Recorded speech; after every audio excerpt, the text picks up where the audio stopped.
Olá, bom dia! Que Deus o abençoe neste dia que está iniciando. Deus tem uma palavra para você, para o seu coração. Este é mais um pão nosso de cada dia. E a palavra de hoje é: a diferença deve ser visível. Malaquias, capítulo 3 e o verso 18 é o nosso texto de hoje, que diz: Então voltareis e vereis a diferença entre o justo e o ímpio, entre o que serve a Deus e o que não serve. Vivemos dias difíceis, e não me refiro à pandemia do coronavírus, ou à quarentena, ou ainda à crise econômica, resultante de empresas fechadas e empregos perdidos.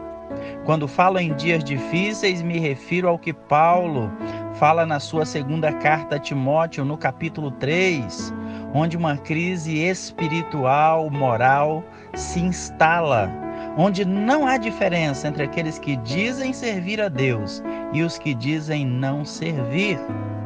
O texto de Malaquias que lemos no início fala de uma diferença que deve haver entre o que serve e o que não serve.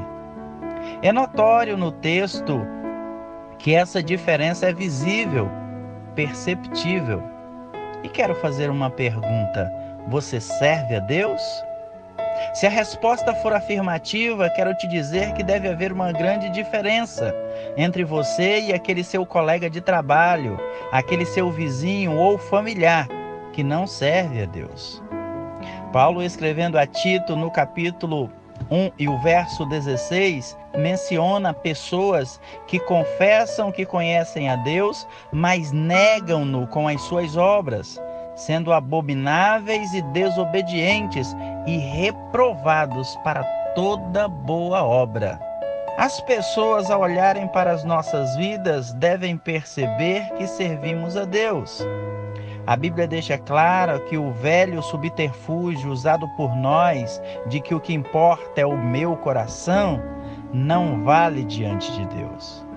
Paulo, escrevendo aos Tessalonicenses em sua primeira carta, no capítulo 5 e o verso 23, ele diz: E o mesmo Deus de paz os santifique em tudo, todo o vosso espírito e alma e corpo sejam plenamente conservados irrepreensíveis para a vinda de nosso Senhor Jesus Cristo.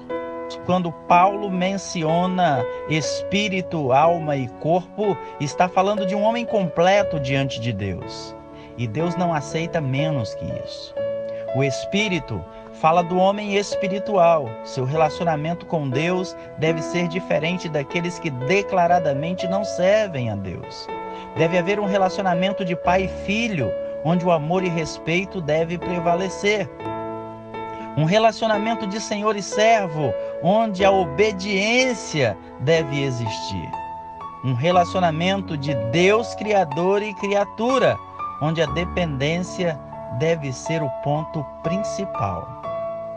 Quando fala da alma, ele está falando do homem intelectual, da mente, dos pensamentos, que devem ser dominados pelas coisas do alto.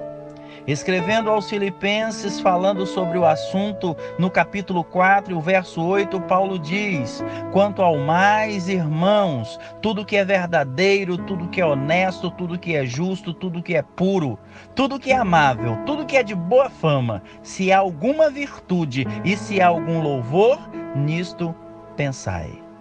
A nossa mente deve estar ocupada com coisas que abençoam as pessoas, que nos aproxima de Deus e que exalte o seu nome. E quando Paulo fala do corpo, está falando do homem físico, a parte do ser humano que todo mundo vê. Por que Paulo começa com a escala invertida? Espírito, alma e, por último, corpo. Porque as ações desses são determinadas pela condição daqueles. E é nesse corpo que as pessoas verão a diferença entre o que serve a Deus e o que não serve.